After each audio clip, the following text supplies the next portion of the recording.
Hello, this is Pastor Nick Hood, and today I'm in front of the Parkman Branch Library. This is the neighborhood library that serviced my neighborhood.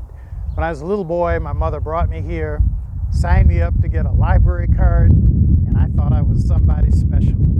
And this is where my mother introduced me to reading, apart from home. You know, we started at home, but we gravitated from home, came to the library, the little reading classes, the storytelling time, and then I began to do homework here and extra research for extra special projects working, at school.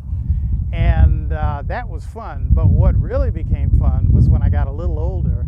I would walk here, and what I learned was that many of the girls who went to schools that also were serviced by this library, Mackenzie High School, Mumford High School, Central High School, Cass Technical High School, my school, they all came here at night, and I loved it. I just was enthralled. I said, what a wonderful way to get out of home. I would tell my mother, Mom, I want to go to the library and do some research, and my mother was so happy. Oh, Nikki wants to go to the library, and I didn't have the heart to tell my mother that I had an ulterior motive, that I wanted to see the cute little girls. But then when you get to the librarian would say, don't talk, shh, shh.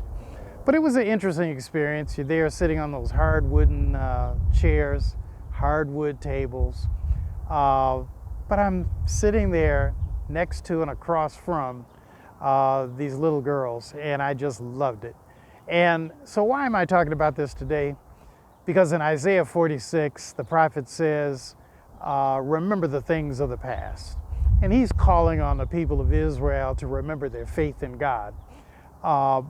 Tomorrow in church, I'm preaching a sermon on pressing on toward the mark of the high calling in Christ Jesus. But what Paul says in Philippians 3 before that is, this one thing I do.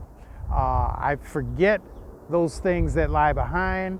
I strain forward to those things that lie ahead. And I press on toward the mark of the high calling in Christ Jesus. And what I'm going to talk about in that sermon is, how do you juxtapose a celebration and remembrance of the past, but at the same time to understand that you have to move on to the future. And so that's the word I leave you with today. And I just want you to know that I am praying for you. God bless, God keep you. Keep your faith in God.